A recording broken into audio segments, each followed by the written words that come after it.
Hey guys, for this video I want to share elemental lance builds. Just as some notes, Sunbreak added so many skills that there are many ways to actually create builds.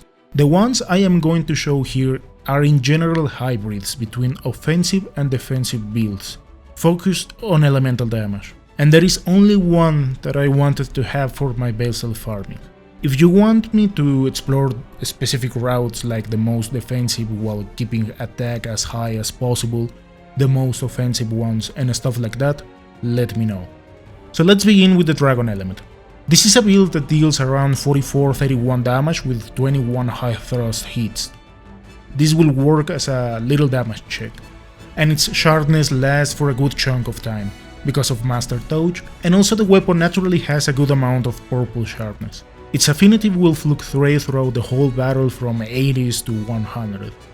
For the decos we need Akushala Soul for the weapon, 3 Weakness Exploit, 3 Dragon Attack, 1 Master Touch, 1 Guard Up, however this is optional depending which monster you fight.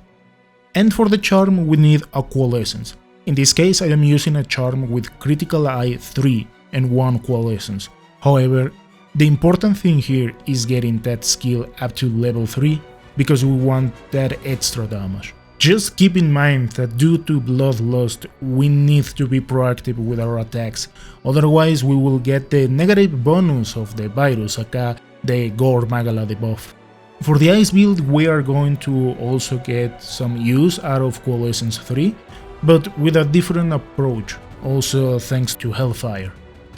This build deals 41-17, this without taking into consideration Agitator, and most of the battle arrow affinity is going to be around 80%. For the decos we need 4 ice attack, 4 agitator, 1 hellfire 2, 1 guard, and for the charm with hellfire 2 with 1 tier 2 slot. The main idea with this one is to bring down the monster as many times because of that hellfire. For the rampage deco I usually use Camellias because of the lag in options here. The water build deals 40-53 damage.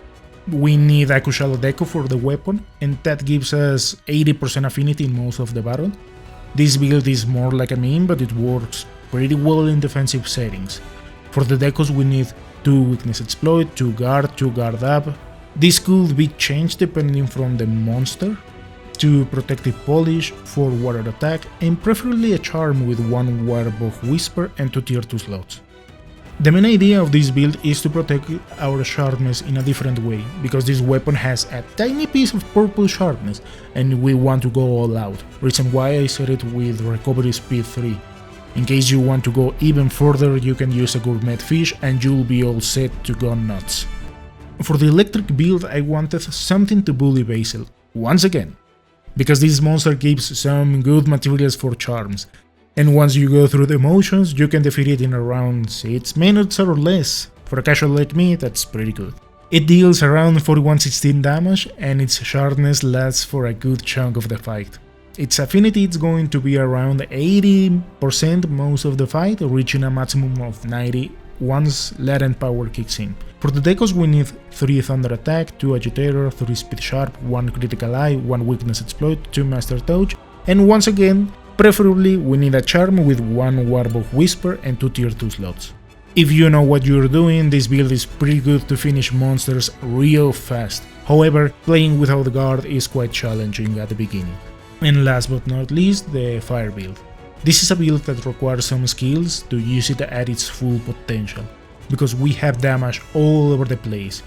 It deals 46-12 damage, it has 65 affinity, but most of its damage comes from Offensive Guard 3, and the main idea is to exploit Spiral Thrust or Anchor Rage as much as possible.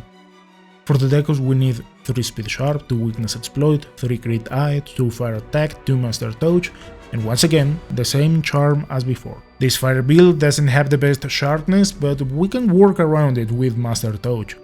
In general, it lasts for around 20-15 hits, but our damage drop is not really important because this build as it is deals chunks of damage if used properly. And that's it. If everything goes according to plan, tomorrow I'll release some status element builds. Also with different approaches, but entertaining ones. Thank you for watching, and I'll see you next time.